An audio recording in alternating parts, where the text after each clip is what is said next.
Circular dynamics.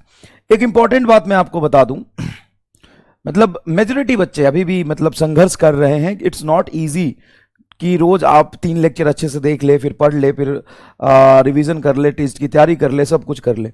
तो 70% बच्चों का कहीं ना कहीं 60% बच्चों का बैकलॉग चल रहा है। तो मैं एक चीज बताता हूं, सिंपल सी बात, फिर पढ़ाना शुरू करता हूं। ये जो बैकलॉग वाली बात है ना, इसमें जेन्युइन बच्चे मैं मान लेता हूं कि एडमिशन लेट लिया होगा, काउंसलिंग की कराई होगी, कुछ उम्मीदें रहा होगा। बड़ी सिंपल सी बात है बैकलॉग का, बड़ा सिंपल सा बात है, सुन बताता हूं। बड़ा सिंपल सा बात है कि मान लो 10 लेक्चर का बैकलॉग है, 15 लेक्चर का बैकलॉग है, 20 लेक्चर का बैकलॉग है, 30 लेक्चर का बैकलॉग है, सारे सब्जेक्ट मिला के 40 लेक्चर का बैकलॉग है, चल 50 का है, 50 लेक्चर का बैकलॉग है। साइकोलॉजिकली समझना, तुम अपने आप को कमजोर मत समझो, चाहे तुम्हारा कितना भी बैकलॉग हो, और तुम अपने आप को सुपरमैन भी ना समझो कि मेरी इतनी बैकलॉग है और मैं 10 दिन में ना 30 बैकलॉग खत्म कर दूंगा। तुम क्या, तुम और तुम्हारे मास्टर्स मेरे से भी नहीं होगा। तुम क्या करो कि तुम रिकॉर्डेड ही जाओ। अगर तुम्हारा बैकलॉग है तो लाइव की कोई जरूरत नहीं है, अनलेस एंड अनटिल कि तुम्हें लग रहा है नहीं मैं रिकॉर्डेड लाइव ही समझ पाता हूं, तो वो केस अलग है। मेरी बात सुन लेना ढंग से, मैं सिर्फ 2 मिनट बात कर रहा हूं, सुन ले अच्छे से। अगर तुम्हारा 10, 15, 20, 30, 40, 50, 60, 70 जितने भी बैकलॉग है, ठीक है, तो ये बैकलॉग ऐसा नहीं कि इसमें परेशान हो जाने वाली बात है कि 10 बैकलॉग है कैसे होगा, 20, 40, 50 बैकलॉग है कैसे होगा। दूसरी बात, अपने आप को सुपरमैन भी नहीं समझना। तुम क्या, तुम्हारे मास्टर से भी बैकलॉग क्लियर नहीं होगा। मेरी बात सुनो, पहली चीज, अगर तुम्हारा बैकलॉग है तो तुम रिकॉर्डेड ही देखो, कोई मतलब नहीं है लाइव देखने का। लेकिन तुम्हारा यह है कि नहीं मुझे लाइव ही पसंद है, लाइव ही मैं देखूंगा, तो वो केस अलग है, 1-2% बच्चों का होगा। अगर तुम्हें लाइव में भी समझ में आता है, रिकॉर्डेड में भी अच्छे समझ में आता है, सबसे ज्यादा इंपॉर्टेंट है कंसेप्ट सीखना, क्वेश्चन की प्रैक्टिस हो जाना, समझ आना, ये 3 इंपॉर्टेंट चीज है। तुम्हें चीजें समझ आए, कंसेप्ट अच्छे से विजुअलाइज हो जाए, तुम सवाल कर पाओ, इससे बड़ी चीज कुछ नहीं है। लाइव रिकॉर्डेड से कोई फर्क नहीं पड़ता है। तो आप रिकॉर्डेड लेक्चर ही देखें, लाइव ना देखें। दूसरी बात, आप शेड्यूल को कुछ ऐसे बनाएं कि बैकलॉग 1 महीने में नहीं, 2 महीने में नहीं, 3 महीने में नहीं, पूरे आने वाले 5 या 6 महीने में बैकलॉग कवर करने का प्लान बनाएं। जैसे ही 5 to 6 मंथ में तुम रिकॉर्डेड देख रहे हो तो कोई दिक्कत ही नहीं है, 5 से 6 मंथ में तुम बैकलॉग क्लियर करने का प्लान बना सकते हो। अब 6 मंथ में अगर मैं 10 बैकलॉग को बांटू या 30 बैकलॉग को बांटू तो क्या फर्क पड़ता है? जिसका बैकलॉग है वो और जिसका बैकलॉग है नहीं है, उन दोनों को क्या लगभग सेम ही स्पीड से सेम ही बर्डन लेके पढ़ना है। हाँ, 6 महीने में कितने दिन होते हैं? 180 दिन। 180 दिन में कितने बैकलॉग कवर करने हैं? 30 लेक्चर का, मतलब कुछ भी नहीं। अगर मैं 50-60 लेक्चर का बैकलॉग लेके चलूं, 60 लेक्चर का बैकलॉग है साहब, और मुझे कवर करने मान ले 120 दिन में, इसमें से संडे भी आएगा, कोई चीज होगी जिसमें क्लास अगर मान ले होता भी है तो थोड़ा रिलैक्स तो मिलेगा ना। 24 घंटे में 2 ही क्लास हुई ना भाई। तो 60 लेक्चर बहुत बड़ा बैकलॉग है, बहुत बड़ा बैकलॉग है। अब उस 60 लेक्चर के बैकलॉग को कवर करने के लिए मैं अगर 5 महीने लूं या 4 महीने भी लूं, 4 महीने ठीक है, 4 महीने ठीक है, अगस्त, सितंबर, अक्टूबर, नवंबर, दिसंबर, 5 महीने ले ले, 150 दिन कितने हुए भाई? 150 दिन कितना हुआ जरा बता। अगर तू आधा लेक्चर भी देख रहा है, आधा से भी कम लेक्चर देख रहा है, तो हो जाएंगे ना कवर। सर इससे तो एक प्रॉब्लम हो जाएगा। क्या? सर इससे तो बैकलॉग बहुत आसानी से क्लियर हो जाएगा। जितना बिना बैकलॉग वाला रफ्तार से पढ़ रहा है उतना ही मुझे स्पीड से पढ़ना होगा। कितना लेक्चर देखना है? आधा लेक्चर देखना है सर, ये तो हो जाएगा। लेकिन हम टेस्ट कैसे देंगे? रिवीजन की क्या भाई, टेस्ट तुम उसी स्पीड से दो ना जितना तुम्हारा कवर होता जा रहा है। 60 लेक्चर पीछे हो तो पीछे वाला टेस्ट दे दो, टेस्ट तो रहता ही है। टेस्ट पेपर का पीडीएफ डाउनलोड करके रख लो, घर पे ओएमआर पे टेस्ट दे लो। अगर तुम करना चाहते हो तो सब कुछ पॉसिबल है। रैंक नहीं आया कोई बात नहीं, नवंबर के बाद रैंक आ जाएगा। लेकिन अगर तुम इस 40 बैकलॉग को या 50 बैकलॉग, 30 बैकलॉग को 1 महीने कर करने की कोशिश करोगे, सब रायता फैल जाएगा, सब रायता फैल जाएगा, कोई फायदा नहीं होगा। समझ गए? सारा रायता फैल जाएगा। तो ध्यान रख कि बैकलॉग पे तू लगा है तो एक्सेसिव लोड मत ले। बैकलॉग को एक टाइम इंटरवल में बांट दे। जिससे तुम्हें सफिशिएंट टाइम मिले, लेकिन डिसिप्लिन से उसको धीरे धीरे कवर कर लो। जब तुम नवंबर तक सारी चीजें बैकलॉग कवर कर लोगे और तुम एकदम स्पीड से नॉर्मल कंडीशन पे आ जाओगे दिसंबर तक भी, तो it's not a big deal. It's not a big deal. Tension नहीं लेना भाई, पढ़ना है। टेंशन लेने से आपकी इफिशिएंसी कम होती है और कोई फायदा नहीं होता। खुश रह के पढ़ोगे, इंजॉय करके पढ़ोगे। तुम मजबूरी में मत पढ़ो। सबसे पहली बात, पता है किनका बैकलॉग होता है और किनको पढ़ने में दिक्कत आती है और किनसे सवाल सॉल्व नहीं होता? जो मजबूरी में पढ़ रहा है। आज भी उन बच्चों की जनसंख्या कम नहीं जो मजबूरी में पढ़ रहे हैं। मजबूरी में मत पढ़ो, पेन लेके मत पढ़ो, फ्रस्ट्रेट होके मत पढ़ो, दुखी मन से मत पढ़ो। अगर ऐसे पढ़ोगे तो कभी भी सिलेक्शन नहीं होना, कभी भी समझ नहीं आएगा, साल भर परेशान रहोगे, दुखी रहोगे, लास्ट में रिजल्ट भी अच्छा नहीं आएगा, कोई फायदा नहीं है। अगर तुमने चूज कर लिया है कि मुझे ड्रॉप लेना है और मुझे डॉक्टर बनना ही है, तो पहले तो सोच ले, अभी भी समय है। 2-3 महीने में कोई दिक्कत नहीं होता। साल भर खराब करने से ज्यादा अच्छा है कि 3 महीने में तुमको अकल आ जाए और तू ये सोच ले कि सच में मुश्किल काम है यार, इस रास्ते पे नहीं चलना। समझ गया? नहीं तो अगर चल रहा है तो अच्छे से चल रहा है तो अच्छे से चलो और तुम कर सकते हो। दूसरी बात एक लोगों का, मेजोरिटी लोगों का जिनका कोई बैकलॉग नहीं है, उनकी एक अलग समस्या है। जिनकी कोई बैकलॉग नहीं है, उनकी एक अलग समस्या है। सर आप सिलेबस कब तक कराओगे? अगर सिलेबस आप मार्च तक कराओगे तो हम रिवीजन कैसे करेंगे? सबसे बड़ी समस्या है। सुन, आजकल ना मैं देख रहा हूं, हमने भी जितने बच्चे को पढ़ाए हैं, वो बच्चे सेलेक्ट होने के बाद सबको यूट्यूबर बनना है। अरे बनना कोई प्रॉब्लम नहीं है, लेकिन यूट्यूबर बनने की जल्दी इतनी काहे है? तुम भगवान नहीं बन गए हो, सेलेक्ट हो गए हो तो इस बार भाई, तुमने अगर 620 नंबर लाया है, कोई अगर 580 नंबर लाया है, तो उसको गाइड करने की कैपेबिलिटी अभी आप में नहीं हुई है। हो सकता है कई लोग इस बात से बुरा मानेंगे, लेकिन बात समझिए, उतना ही गाइड करिए, उतना ही बोलिए जितना जस्टिफाइड है। मेंटरशिप करने के चक्कर में ना, यूट्यूब पे व्यूज लाने के चक्कर में ना, कुछ भी बकवास मत करिए। पता नहीं, बनना है बनना भाई। मैं आपके पैशन को और उस चीजों को मतलब डिमोटिवेट नहीं कर रहा।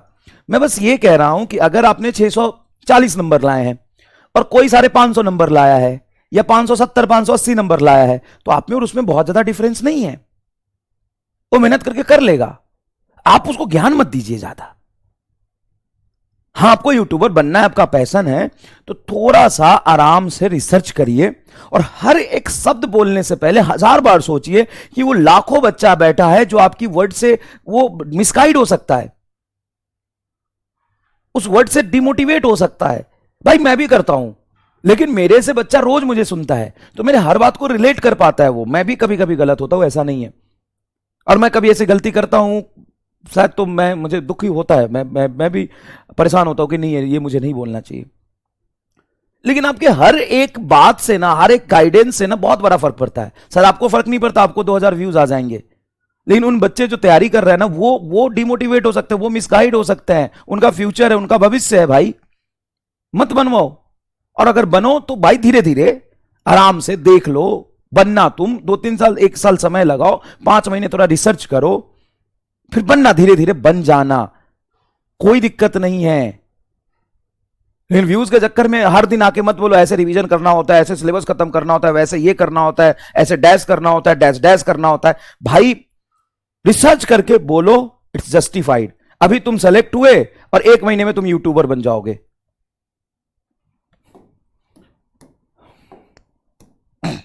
चलो सुनो ध्यान से, देखो बेटा, सबसे पहली बात, सिलेबस कब कंप्लीट होगा ये बहुत इंपॉर्टेंट बात है। अगर आप मार्च के स्टार्टिंग में सिलेबस कंप्लीट करते भी हैं, 5-10 मार्च तक सिलेबस कंप्लीट करते भी है, तो it's not a big deal. The reason behind it कि आपको पूरा 11 पूरा 12 पढ़ना है, मतलब 30-30 चैप्टर पर सब्जेक्ट पढ़ना है। तो इसका यह मतलब नहीं है कि मैं दिसंबर में ही सिलेबस खत्म कर दूं, 6 महीने में कंप्लीट 11 कंप्लीट 12 का सिलेबस भगा भगा के पढ़ा दूं। सिलेबस कंप्लीट करना is not issue. Syllabus complete उम्मीद में भी होता है, सिलेबस कंप्लीट महा रिवीजन में होता है। 12 घंटे में मैं सिलेबस कंप्लीट करा सकता हूं, एक टॉपिक नहीं छूटेगा। सब कुछ रिवीजन नहीं है मेरे भाई, सब कुछ रिवीजन नहीं है, सब कुछ टेस्ट नहीं है। सिर्फ मार्च तक सिलेबस खत्म होगा तो हम तैयारी कैसे करेंगे? तो सिलेबस खत्म तो तेरा अभी भी है, तो 11 12 पढ़ चुका है ना, सिलेबस तो तेरा खत्म है, रिवीजन ही तो कर रहा है और क्या कर रहा है? सोच, थोड़ा सा सोच, घबरा मत, मेरी बात समझ। जब जब तू 11 12 कर चुका है तो हम यहां कर क्या रहे हैं? रिवीजन। और क्या कर रहे हैं? नहीं सर हमारा तो बेसिक कमजोर था, हम तो पढ़ रहे हैं। हाँ तो पढ़ रहा है ना, तो समय लगेगा, पूरा 11th पूरा 12th करने में ना समय लगेगा। और रिवीजन करना उतना ही ज्यादा इजी होगा जितने अच्छे तरीके से आपने कंसेप्ट पढ़ा होगा। मैं कई बकलोल को देखता हूं, मैंने 12 बार रिवीजन किया, मैंने 8 बार रिवीजन किया, मैंने 6 बार रिवीजन किया। अब एक गधा, तुमको 6 बार रिवीजन करने की जरूरत क्यों पड़ी? क्योंकि तुमने पहली बार में ढंग से पढ़ा नहीं। आजकल फैशन हो गया है रिवीजन रिवीजन रिवीजन। पहले हमें कंसेप्ट सीखना पड़ेगा, पहले हमें ढंग से चीजों को समझना पड़ेगा, पहले हमें एक लिमिट के ऊपर जाके क्वेश्चन प्रैक्टिस करनी पड़ेगी, पहले हमें हर चैप्टर में समय देना पड़ेगा। जब हम चीजों को अच्छे से पढ़ेंगे नहीं, अच्छे से प्रैक्टिस नहीं करेंगे, अच्छे से समय देके कंसेप्ट को नहीं सीखेंगे, तो रिवीजन का डैश करेंगे। 6 बार रिवीजन किया, अरे तू एक बार में ढंग से कर लेता ना तो चौथी बार करने की जरूरत नहीं पड़ती, तू तो 6 बार कर चुका है, 2 बार में सब कुछ हो जाता। Revision is not everything. पहले कंसेप्ट को पढ़ो। रिवीजन जरूरी है, लेकिन सिर्फ रिवीजन जरूरी नहीं है। अगर तुम ढंग से देखोगे तो तुम 11 12 पढ़ चुके, तुम रिवीजन ही कर रहे हो, तो तुम्हारा रिवीजन है ये, तुम्हारा क्या है? ये रिवीजन चल रहा है। तो सबसे रिवीजन से पहले एक स्टेप जरूरी है जिसको बार बार आप भूल जाते हो, बार बार भूल जाते हो, वो है कंसेप्ट को अच्छे से समझना। और 30 चैप्टर पूरा 11th पूरा 12th के कंसेप्ट को अच्छे से समझना, पढ़ना, प्रैक्टिस करने में समय नहीं लगेगा क्या? लगेगा। तो भाई यहां पे पहले समय देके, टाइम देके आप फिर एंड तक चलो, सिलेबस को अच्छे से कंप्लीट करो। एंड दूसरी सबसे इंपॉर्टेंट बात, किसने बोला है रिवीजन सिलेबस कंप्लीट होने के बाद ही होता है? रिवीजन सिलेबस कंप्लीट होने के बाद ही होता है, ये किसने बोला है? आप यहां पर जैसे जैसा सिलेबस रनिंग में है पीछे से रिवीजन करते चले। सर कैसे करें, वही तो नहीं हो पाता है। रिवीजन बहुत बड़ी बात नहीं है। आप किसी भी चैप्टर का जो शॉर्ट नोट्स बनाए हैं वो फॉर्मूले आप एक पेज पे लिख लीजिए, सबको सजा के अच्छे से एक पेज पे लिख लीजिए। हर रोज सुबह उठ के उस पेज को देखिए, आपका पूरा दिमाग में सेट होता जाएगा। समय देंगे, पढ़ाई करेंगे, सब कुछ कैसे करना है रिवीजन। भाई नोट्स बनाया है, नोट्स में सब कुछ रिवाइज नहीं करना है। मल्टीपल टाइम्स जो आपने फॉर्मूला लिखा है, कंसेप्ट लिखा है, उसको क्लास से पहले डेली उठ के पढ़ना है। दीवार पे चिपका दो, घर में कुछ तो जगह होगा, उस घर के दीवार पर चिपका दो कि ये यूनिट एंड डायमेंशन के सारे इंपॉर्टेंट कंसेप्ट और फॉर्मूले हैं, ये लॉज ऑफ मोशन के हैं, ये तुम्हारे मोशन इन 1D के, ये बेसिक मैथ के चिपका दो, ये केमिस्ट्री के, बायोलॉजी के है। सुबह उठो 5 बजे, 5 बजे उठ के दीवार के सामने खड़े हो जाओ, ओके ये यूनिट एंड डायमेंशन ये देख लिया, फिर उसको नीचे रफ पेज पे लिख भी लिया। मेहनत करो, मेहनत ही सब कुछ है। लाइब्रेरी में पढ़ते हो तो घर तो होगा कहीं, घर में चिपका दो, और रोज सुबह खड़े हो जाओ, देखो ये फॉर्मूला पे नीट में यूनिट एंड डायमेंशन में ये 2016 में ये सवाल आया था, 15 में ये सवाल आया था, 16 में ये सवाल आया था, इस सवाल का कंसेप्ट ये है, ऐसे होता है। मेहनत करोगे ना, टाइम दोगे ना, तो एवरीथिंग इज पॉसिबल। वैसे 20 दिन में कुछ आ रहा है, उसका इंतजार करो, वो तुम्हारी थोड़ी मदद करेगा, ठीक है भाई, परेशान मत हो। अच्छा, इससे भी एक प्रो लेवल के बच्चे होते हैं, प्रो लेवल के बच्चे, सर हमको तो नवंबर में ही करना है।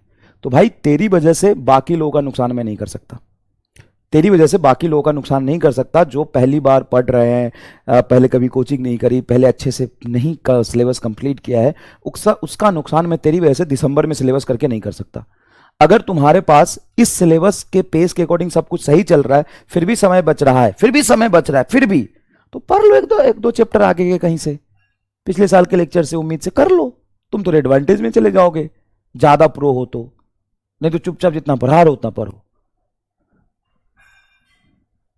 अरे ऐसी चीज आ रहा है जिसके आने के बाद ना माहौल में गर्मी थोड़ी बढ़ जाएगी, अफरा तफरी मच जाएगा, हाहाकार मच जाएगा, ऐसा कुछ आने वाला है। तो जैसे ही आएगा ना माहौल में गर्मी थोड़ी बढ़ जाएगी। चलो अब शुरू करते हैं भाई।